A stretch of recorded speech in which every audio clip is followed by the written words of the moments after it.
गर्भपात कानूनी है या मानवीय है या गैर कानूनी है या अमानवीय है, यह विषय कई दिनों से, कई वर्षों से कहिए या सदियों से कहिए, विवाद का विषय बना रहा है। क्योंकि गर्भपात पर कहा जाता है महिला को यह चयन करने का अधिकार है कि वह बच्चे को जन्म दे या न दे।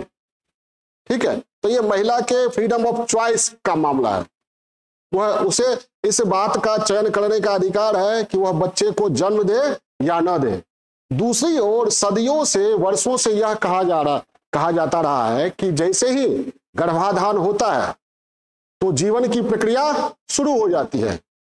जैसे ही अंडाणु और शुक्राणु मिलता है, जायगोट बनता है, भ्रूण बनता है और तीसरे चौथे हफ्ते से धड़कन शुरू हो जाती है। तो हृदय की धड़कन जो शुरू होती है, जीवन शुरू होता है और धड़कन के अंत पर जीवन का अंत होता है। इसलिए जायगोट को, भ्रूण को समाप्त करना एक तरह से जीव हत्या है, जो कि कतई इजाजत इसकी नहीं दी जा सकती है, जो मानवीय नहीं है और इसको कानूनी भी नहीं बनाया जा सकता। किसको? गर्भपात को। तो यहां दो बातें आ गई, जो बच्चा जन्म नहीं लिया, जो भ्रूण के रूप में है, उसका अधिकार, उसके जीवन का अधिकार, और दूसरा महिला के चॉइस का अधिकार कि वह बच्चे को जन्म दे या ना दे। तो महिला के चॉइस का अधिकार वह प्रो चॉइस, और बच्चे के जीवन का अधिकार कि उसे मारा नहीं जाए, उसके जीवन की रक्षा की जाए, ये हो गया प्रो लाइफ, जीवन का अधिकार। तो ये दो जो है, प्रो लाइफ और प्रो चॉइस, प्रो लाइफ बनाम प्रो चॉइस का विवाद वर्षों से, सदियों से रहा है, जीवन या चयन का अधिकार। और यही विवाद पिछले दिनों सुप्रीम कोर्ट को, इस विवाद ने दुविधा में डाल दिया। सुप्रीम कोर्ट में एक महिला जो 27 वर्ष की हैं और जिन्हें 2 बच्चे पहले से ही थे, विवाहित थी, और उन्होंने 24 हफ्ते की प्रेगनेंसी को टर्मिनेट करने के लिए, खत्म करने के लिए, अबॉर्शन के लिए सुप्रीम कोर्ट में एक याचिका दायर की कि हमें अबॉर्शन की अनुमति दी जाए। तो ये चर्चा का विषय बना, और ये प्रेगनेंसी जो थी महिला की स्वैच्छिक थी, अनचाहा नहीं थी, स्वैच्छिक और नॉर्मल थी। बच्चे का स्वास्थ्य भी, भ्रूण जो था नॉर्मल था, महिला का स्वास्थ्य भी नॉर्मल था। तो ये सुप्रीम कोर्ट में दुविधा की स्थिति रही। पहले तो सुप्रीम कोर्ट की के 2 जजों की बेंच ने, जज हैं हिमा कोहली और नाग रत्ना, दोनों ने स्वीकार अनुमति दे दिया। किस बात की अनुमति? बीवी नागरत्ना और हिमा कोहली नामक 2 जज हैं, उनकी बेंच ने अनुमति दे दिया एबॉर्शन की अनुमति। तो एबॉर्शन की अनुमति का मतलब क्या हुआ? और 24 हफ्ते का गर्भ है, इसका मतलब धड़कन शुरू हो गया होगा, जीवन शुरू हो गया होगा। तो उसके जीवन के अजन्मे बच्चे, जो बच्चा जन्म नहीं लिया, उसके जीवन के अधिकार की रक्षा के लिए ऐश्वर्या भाटी, जो एडिशनल सॉलिसिटर जनरल है, वो चली गई chief justice of India DY Chandrachud के पास। डीवाई चंद्रचूड़ के पास ये मुद्दा उठा कि 24 हफ्ते का गर्भ है, अगर गर्भपात होता है तो हो सकता है बच्चा जिंदा पैदा ले, तो वह, लेकिन गर्भपात के थ्रू आएगा तो वह क्या होगा? विकृत होगा, तो कोई भी उसे गोद भी नहीं लेगा। इस तरह उसके जीवन के अधिकार का हनन हुआ। तो डीवाई चंद्रचूड़ ने कहा, हाँ, न्यायिक आदेश से किसी बच्चे को मारा नहीं जा सकता है, किसी के हृदय के धड़कन को बंद करना अनुचित होगा। डीवाई चंद्रचूड़ ने फिर भेजा उसी बेंच के पास, हिमा कोहली और बीवी नागरत्ना, 2 महिलाएं थी, उनके महिला जज हैं, उन्हीं बेंच के पास।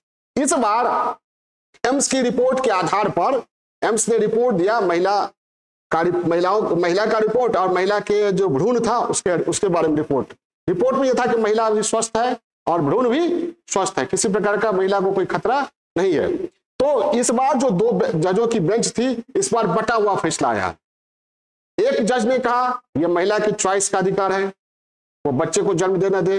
दूसरे जज ने कहा नहीं, बच्चे के जीवन का अधिकार है। तो प्रो लाइफ और प्रो चॉइस, समझ आई बात?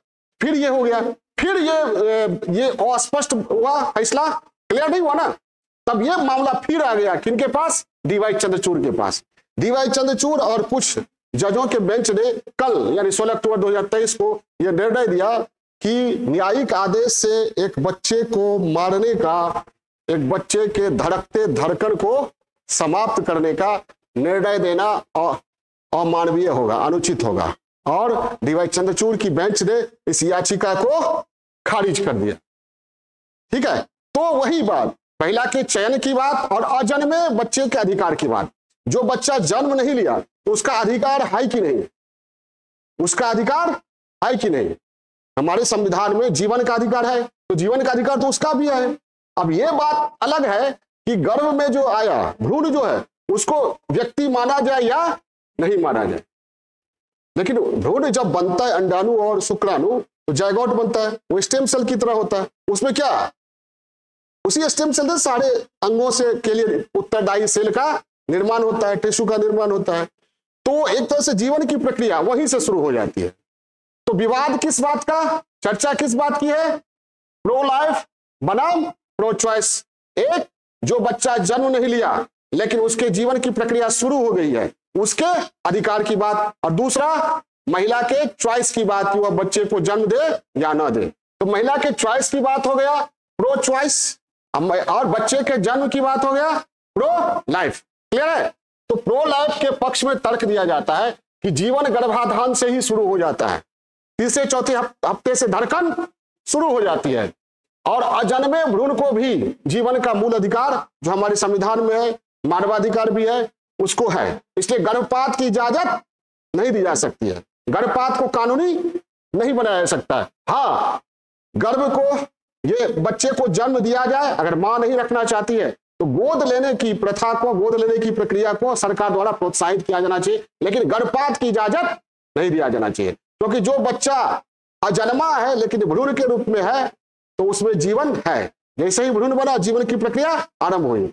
और कई धर्मों में यह कहा गया है कि भ्रूण में अमर आत्मा का प्रवेश कर जाता है, तो जैसे ही भ्रूण की हत्या करेंगे आत्मा की हत्या हो जाएगी। तो यहां पर विवादित ये बात है कि आत्मा अगर अमर है तो उसकी हत्या कैसे हो सकती है?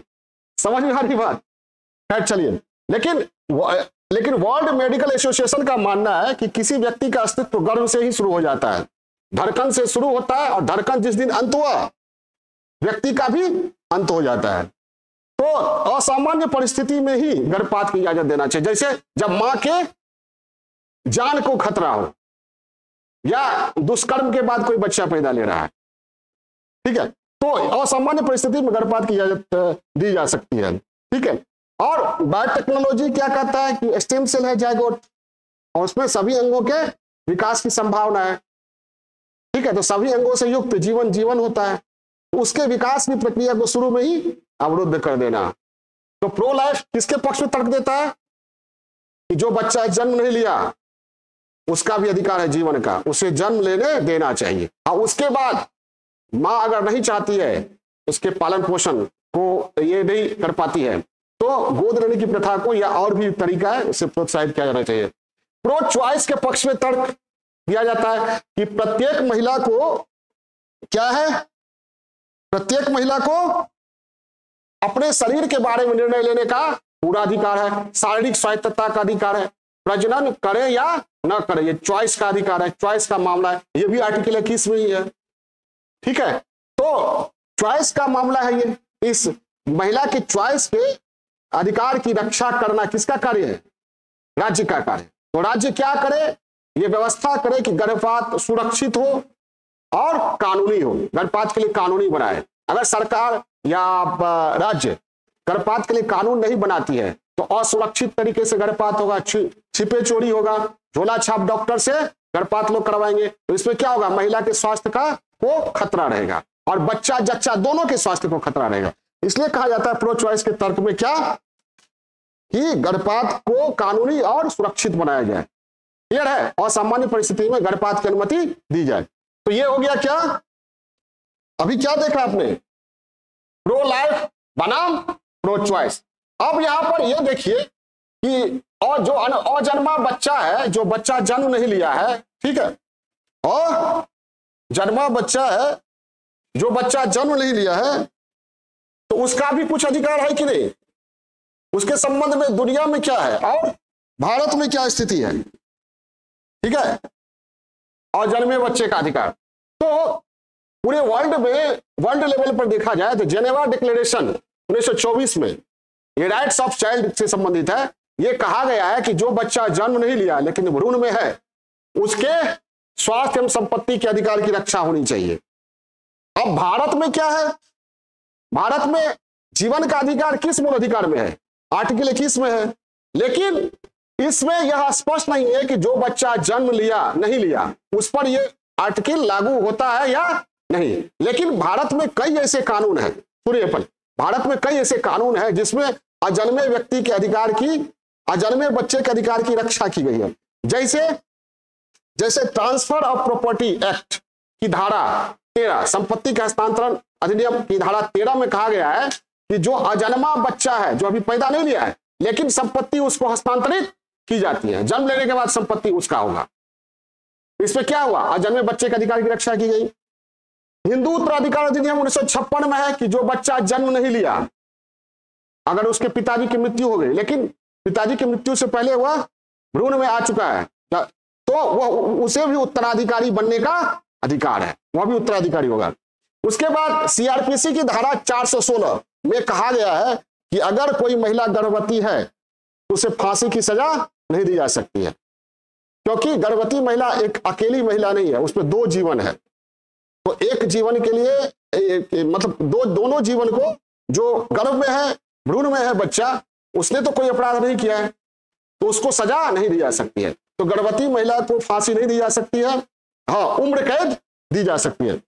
आईपीसी की धारा 312 से 318 के बीच भ्रूण हत्या के बारे में प्रावधान है। इसमें है कि भ्रूण हत्या आपराधिक कृत्य है और इसके लिए सजा, ठीक है, और जुर्माना दोनों का प्रावधान है। और एक इंटरेस्टिंग बात यह है, कहा गया है कि हादसे में या दुर्घटना में अगर गर्भवती महिला की मृत्यु होती है, अगर गर्भवती महिला की मृत्यु होती है तो माना जाएगा कि 2 व्यक्ति की मृत्यु हुई है, तो गर्भवती महिला के पति को 2 व्यक्तियों का मुआवजा मिलेगा।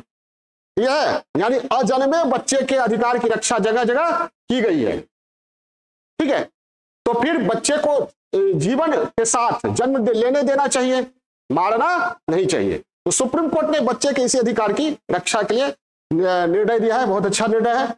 अब देखिए भारत में गर्भपात के संबंध में कानून क्या है, भारत में गर्भपात के संबंध में क्या कानूनी स्थिति है। आजादी बाद 2-2.5 दशक तक, गौर से सुनिएगा, गर्भपात की इजाजत नहीं थी, पूर्ण प्रतिबंध था। हाँ, पूर्ण नहीं, असामान्य परिस्थिति में जब मां को जच्चा, गर्भवती महिला को क्या कहता है, जच्चा, जब जच्चा को खतरा हो तब गर्भपात की अनुमति दी गई थी। तो गर्भपात पर प्रतिबंध था, लेकिन प्रतिबंध होने के बावजूद लोग छिपे चोरी छिपे धड़ल्ले से गर्भपात करा रहे थे। और धड़ल्ले से गर्भपात चोरी छिपे होगा तो कौन करेगा, कोई झोला छाप डॉक्टर, दाई, इधर उधर। तो उसमें क्या हो रहा था, जच्चा को भी खतरा और बच्चा को भी खतरा हो रहा था, ठीक है। तो महिलाओं के स्वास्थ्य की रक्षा के लिए और इस संबंध में निर्णय लेने के लिए, सिफारिश देने के लिए 1964 में शांति लाल शाह कमेटी बनी, जिसने 1966 में रिपोर्ट दिया। और उसकी रिपोर्ट के आधार पर medical termination of pregnancy act 1971 बना, जो 1972 में लागू हुआ। इसका उद्देश्य था गर्भपात को सुरक्षित बनाना। अगर गर्भपात को कानूनी बना दीजिएगा तो कहीं भी गर्भपात कराया जा सकता है। सुरक्षित बनाना, कानूनी बनाना, महिलाओं के स्वास्थ्य की रक्षा।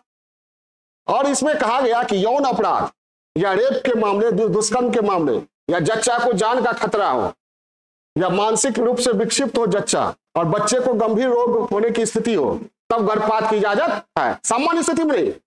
हाँ, यह कहा गया 12 हफ्ते तक का गर्भपात कराने के लिए, अगर गर्भ जो है 12 हफ्ते का है, एक डॉक्टर के सर्टिफिकेट की जरूरत है। डॉक्टर कह दे हाँ गर्भपात के लिए उचित है, गर्भपात उचित है, तब किया जा सकता है। और गर्भपात कराने के लिए क्या होना चाहिए, जान को खतरा, जच्चा की जान को खतरा या दुष्कर्म की बात होनी चाहिए। तो 12 से 20 हफ्ते का गर्भ है तब 2 डॉक्टरों की अनुमति लेनी पड़ेगी, ठीक है। उसके बाद 2021 में एमटीपी एक्ट में संशोधन करके 20 हफ्ते की जो अवधि थी उसको बढ़ाकर 24 हफ्ते की गई थी, यानी 24 हफ्ते तक के गर्भ को नष्ट किया जा सकता है। लेकिन क्या, असामान्य परिस्थिति में। तो ये महिला जब आई थी सुप्रीम कोर्ट में तो वो 24 हफ्ते का गर्भ लेकर आई थी, और जब तक ये फैसला आया तब तक 26 हफ्ता हो गया। समझ आई बात। तो सुप्रीम कोर्ट ने निर्णय दिया कि न्यायिक आदेश से किसी बच्चे को मारना उचित नहीं है, किसी धड़कन को रोकना उचित नहीं है। तो ये बहुत ही बहस का मुद्दा बना हुआ है, हमेशा बहस का मुद्दा बना रहेगा। ठीक है, नैतिकता के रूप में भी, कानूनी या गैर कानूनी रूप में भी, और मानवीय रूप में भी। ठीक है, ओके, बाय।